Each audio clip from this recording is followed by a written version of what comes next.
Hey, I'm Peter Franson from christiangeekcentral.com and Spirit Blade Productions, here to give you my reactions to the Square Enix showcase from E3 2019. Wow, I don't remember the last Square Enix E3 showcase that I enjoyed more than this one, and enjoyed the announcements more than this one. This was much more polished than any of the live shows I remember them ever putting together, and it was certainly much more substantial than what felt like very lackluster and brief stitching together of trailers, essentially, that we got for the most part in last year's digital showcase from Square Enix. This was a live event with a big live audience that was really thrilled to be there and excited about, I think, every announcement there. And there were even a number of announcements for me to really stand or sit up and take interest in, which is surprising because I'm a big fan of classic Square Enix RPGs, especially the Final Fantasy series, but I've really kind of lost interest in the Final Fantasy franchise over the years and Square Enix in general, and so it was surprising to me to have a number of things that really interested me from this event. Let me go through the things that stood out to me anyway. The first, they started with the Final Fantasy VII Remake, which it has a release date of March 3rd, 2020. I mean, we'll see if that gets pushed back or not, but after all the troubled development going on with this game for a number of years now, there was a lot of speculation as to, how far along could they possibly be, and they were far enough along to give us a pretty lengthy combat demo, which I really was interested in. I did not like the combat system in Final Fantasy 15. My favorite combat system in Final Fantasy is probably Final Fantasy 12, that real-time with pause. I don't like the active time battle system anymore because I'm either wanting to make a choice, to activate like a spell or, select an action, and I'm waiting for the dumb bar to fill up, or it's moving in real time too fast for me. There are some battles that I could just make decisions really quickly and it doesn't matter, and there are other battles where I'm like, hold on now, I want to think for a minute here. But that active time battle meter, it just keeps filling at the same rate for every battle, no matter what the level of complexity is. And so I've really grown tired of that system. And they may have found something here that's going to combine the best of both worlds. It looks like your basic attacks will be executed just by a simple button press. Like, you hit that X button and your character will do a basic attack, and you're dodging and attacking in real time. But as you're attacking, you're building up this ATB gauge, which I don't know what ATB stands for in this system, but they're calling it the ATB gauge. And once that fills up, you can kind of go into this tactical mode where everything freezes or goes into like super duper slow motion, giving you plenty of time to select spells or other special moves and stuff, so that you can play more tactically in the game. And you also have the option of even mapping those options from the tactical drop-down menu in ATB mode to specific buttons like circle or triangle or whatever, so that if you want to keep that flow of quick combat going even when you're using the tactical mode, you can. But for other people that maybe want a slower, more deliberate tactical experience, you can totally open up a menu and think about your options, have all the time that you want when you're in that specific mode. So I don't know exactly what that's going to feel like, how that's going to be balanced. I'm just really curious about what that's going to feel like. So I'm very surprised that I am interested in Final Fantasy VII again. Final Fantasy VI has historically been my favorite, or Final Fantasy IX. They've kind of gone back and forth, between those two in my mind. But Final Fantasy VII is certainly, I think, a lot of people's favorite, maybe more people's favorite, because it was a lot of people's first Final Fantasy, and so it was a really big deal. I think for a lot of people, maybe myself included, your first Final Fantasy is likely to be your favorite. Actually, no, 6 wasn't my first at all, not even close. Anyway. But as I was watching the cinematics and the cinematics in particular, and some of the cutscenes that they were showing, I was like, oh, I wonder if there's potential for me to be more invested in this story emotionally than I was the first time around playing it on the original PlayStation 1. So I'm very curious. I have not had any hype in me at all for Final Fantasy VII, and I don't want to say that I quite have hype for it right now, but I am very, very interested in this game, and I hope that it will be something that I'll enjoy, and right now it looks like it very well could be. The one thing I will say, though, is no matter how much I enjoy the combat systems, I plan on turning the dialogue off. The guy that was doing the voice acting for Barrett was still using, as all the other actors were too, I just noticed it more with him, still using that overdone kind of anime voice inflection. It was like he had one volume, that of professional wrestler, you know. And I get that that's the style from the anime source material that, not that Final Fantasy specifically comes from, but like JRPGs all ultimately take inspiration from anime and manga and stuff like that. And anime, you know, has voice acting that's really over the top, and so I get it. I get that it's appropriate for this style. It's just not my thing at all. So I will be turning that voice acting off as quickly as I can. And then moving on, I'm going to skip a bunch of stuff that didn't interest me, otherwise this is going to go on forever. But the next thing that was a blip on my radar was Final Fantasy Crystal Chronicles. It's coming to PlayStation 4 and Switch this winter, and I was fine missing it the first time around. It's got co-op online. I wasn't clear if you could play co-op on a, you know, like local co-op. It's a pretty simplistic game as Final Fantasy games go, but I was thinking, man, if you can do local co-op on this might be something that I would enjoy playing with my boys. The next big blip on my radar was Dragon Quest Builders 2, which got a nice little chunk of time, mostly an extended trailer with a voiceover describing some of the new gameplay features, such as AI companions that will help you build or travel along with you, which you already had the first time around, AI companions following you, but this time you've got one single AI companion that apparently is going to be with you for much of the story, so maybe there'll be a little bit of rapport that you develop with this character, I'm not sure. The size was something that they really trumped up a lot. There's just, the world is bigger and how much you can build is expanded on so much more. You know, the size of and the complexity of things that you can build is so much more. Instead of just drowning when you fall into water, you go underwater and it can explore the depths of bodies of water that you encounter. You can gain a gliding cape type of thing that will allow you to jump off of high mountains and glide to your destination. And then, of course, there's also co-op, with I think up to 3 players at the same time, or maybe they said 3 other players, I'm not sure, but with 3 or 4 players total, you can work together to, you know, construct something online in some way. That has a release date of July 12th, coming up very soon, and this just made me all the more interested in that. There is a demo on the PlayStation Store, I think at least, that's going to be releasing June 27th for Dragon Quest Builders 2. I may or may not try to get my hands on that. I'll be pretty busy right about that time, but I'm definitely looking forward to Dragon Quest Builders 2. Let's see, what was the next blip on my radar? We had an expansion announcement for Final Fantasy XIV, which is an MMO, so I'm not interested in that at all because I don't really like playing multiplayer games. But there was some taglines cut between the animation, the cutscenes or whatever, that kind of interested me. They said in sequence, "The time has come to shatter the tyranny of light. Become what you must. Become the warrior of darkness."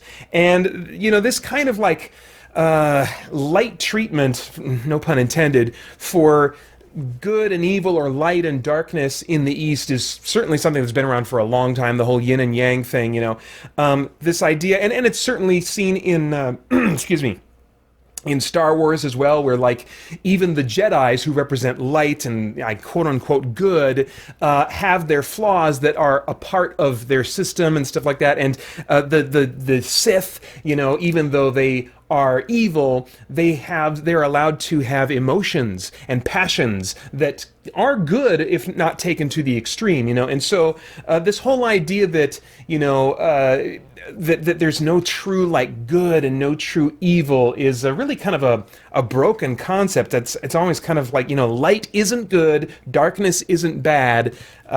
It's always been really kind of weird to me to not have like clear-cut definitions of good and evil, but maybe they're talking about something a little bit different and more nuanced than good and evil. Maybe they wouldn't phrase it that way, but anyway, I always find that kind of language interesting. I'm always wondering, what are they getting at? What's the world view that's driving this, you know? So anyway, that'll have to remain a mystery to me. If you're a fan of Final Fantasy 14 and you want to explain it to me in the comments, you're welcome to do that.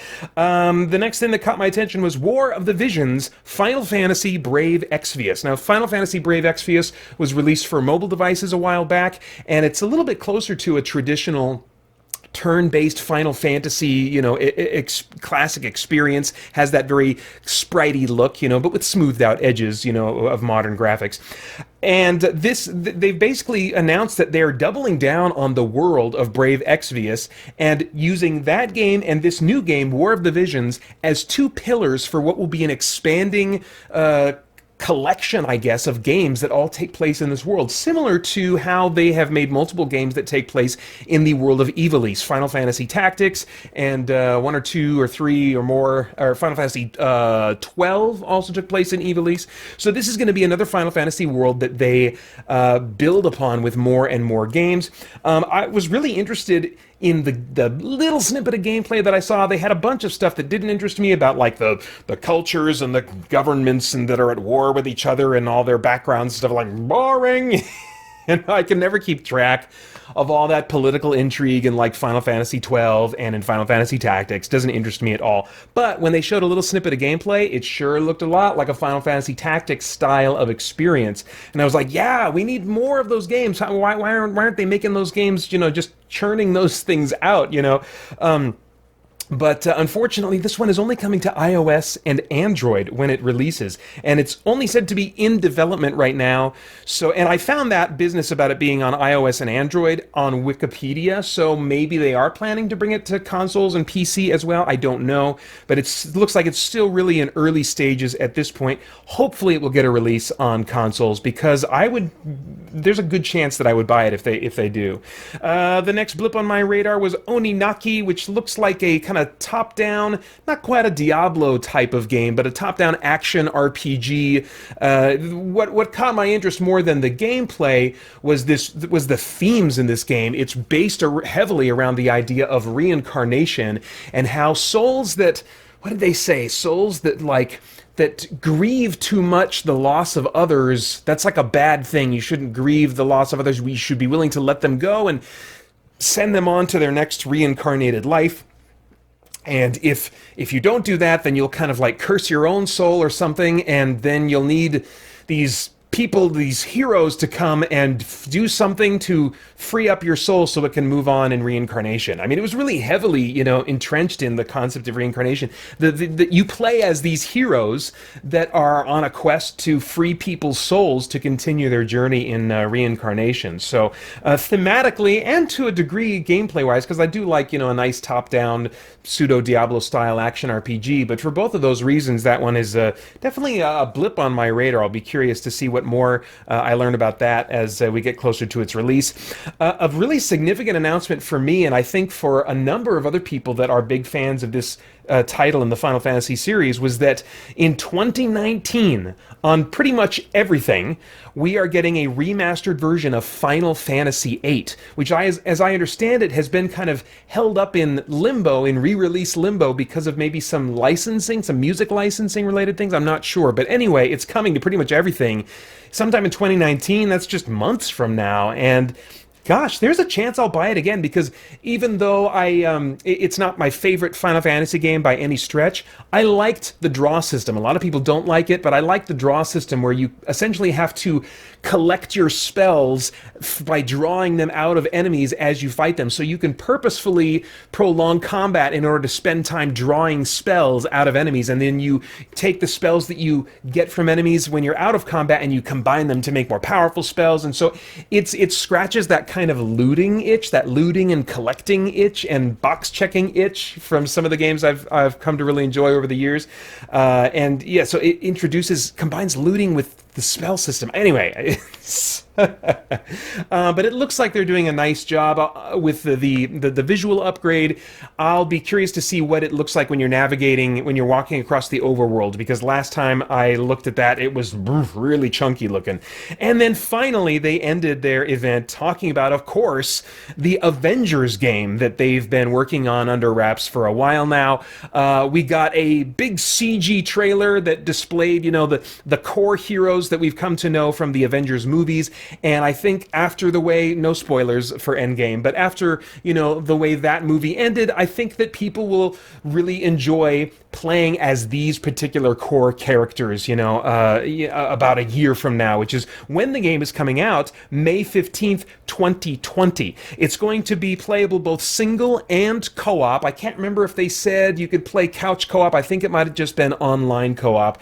The story is similar to, events that took place in the last two Avengers movies. Again, I won't give any spoilers, I'll be really vague here, but basically the event at the start of the game, the Avengers are setting up a West Coast headquarters and have this big day of celebration, and then this massive disaster happens that basically destroys the entire city. The Avengers are to blame, they are outlawed, and then 5 years pass and they have to basically reassemble in order to take on some evil and try to regain all that they have lost. And so that has some very familiar kinds of beats to recent Avengers movies, and I really appreciate any time that superhero stories go to a darker, more serious place. So I'll be interested to, and it looks like they're also going to have these characters and their personalities playing against each other as well in the midst of the really difficult situations that they find themselves in. So I think I'm really going to appreciate the story. It's just a matter of if the gameplay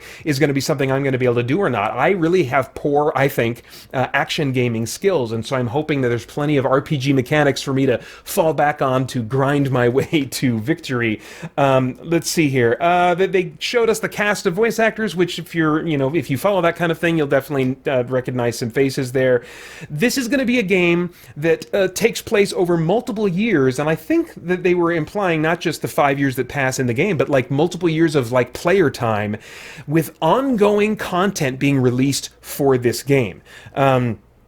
Okay, my notes here does say up to 4 players co-op online. That's right. You get to customize a growing roster of heroes that you add to your Avengers team, and all the new heroes and the regions that are added to the game will be given for free to owners of the game. And they've also promised there's going to be no pay-to-win or random loot boxes, and that really made me stop for a second. A lot of people cheered, of course, because those are big bad things we don't want to have in games these days, but I'm thinking to myself, well, why would I even be worried about pay-to-win stuff or random loot boxes if this is a player versus environment type of game? You'd only worry about that if it's got some kind of competitive element, which has me thinking, oh crap, what kind of game is this? Is this really kind of like almost pseudo MMO, you gotta play online to get the full experience, or what? I don't know. They said you could play single player, but what does quote unquote single player mean these days? Some people say, oh, you can play such and such MMO single player, but really you have to team up with random players to get through some dungeons and stuff like that, so I don't know. The gameplay is a big mystery. Thankfully, there is a gameplay demo at E3 this week, which of course I'm not there. I won't be able to see it, but I'm hopeful that because of that, there might be some footage of gameplay that's released throughout the course of this week, or at least by the end of the week. There are going to be some PS4 exclusives, including an early beta and more that they didn't go into at the time, but that is basically it. So yeah, May 15th, 2020. It looks really cool. I can at least say that I like the designs of the costumes. They're very reminiscent of the designs in the movies, but it's definitely their own take. It's an original story. It's not taking place in the universe of the movies, and as far as I can tell, it doesn't have any continuity connection to the PS4 Spider-Man game either, but it looks like it's going to, I think, strike a similar chord as the visual tone and visual style and the characterizations as well of these characters that we've seen in the Marvel movies, with the exception of maybe Thor. Thor didn't seem to be the jokey Chris Hemsworth version of Thor at all. In fact, when he does make a joke, Iron Man, I think it was says, did Thor just make a joke? So he's not known for making jokes in this version of the Avengers. So anyway, but it looks like overall in a version of the team, interpretations of these characters that I'm really going to enjoy. We also saw a little tease of Hank Pym, Ant-Man, who showed up to shrink a giant mech-type spider thing. So that was just a hint, I'm sure, of the huge roster, ultimately, of Marvel heroes that we'll be able to play as. So I've never been more of a Marvel fan, I think, than I am right now. So this is coming at close to the right time. Hopefully my interest in Marvel will continue until the game comes out next May. All right, so let's go through my list of jaded predictions and unrealistic wishes for the Square Enix conference and see what came true. My first jaded prediction was that we'll get mostly non-gameplay footage of Final Fantasy VII and a release date for Part 1 no earlier than 2021.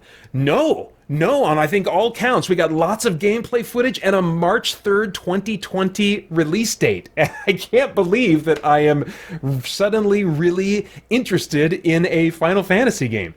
My second jaded prediction was that we'll get some Life is Strange related news that will make other players happy but not interest me at all. Arguably that's true. We got a new trailer, which I suppose you could call news, that certainly interested other people, didn't interest me.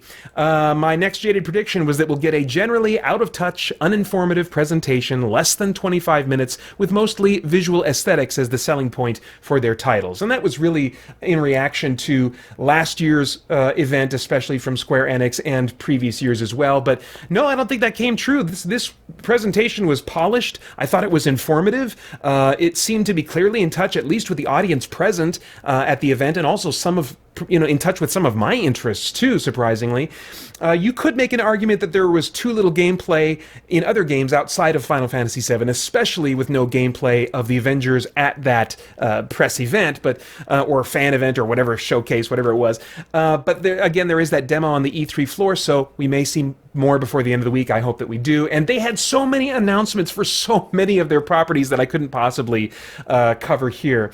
My first wish was that Final Fantasy VII Remake would get the most time of any game presented in the showcase, with a 2020 or earlier release date for Part 1 and a demo of gameplay systems that appeals to me. That all came true. Even next to Avengers. Avengers got 14 minutes. I timed it, and Final Fantasy VII got 21 minutes. Really nice deep dive into the combat system. Man, if you're interested at all, I highly recommend checking out the deep dive into the combat systems.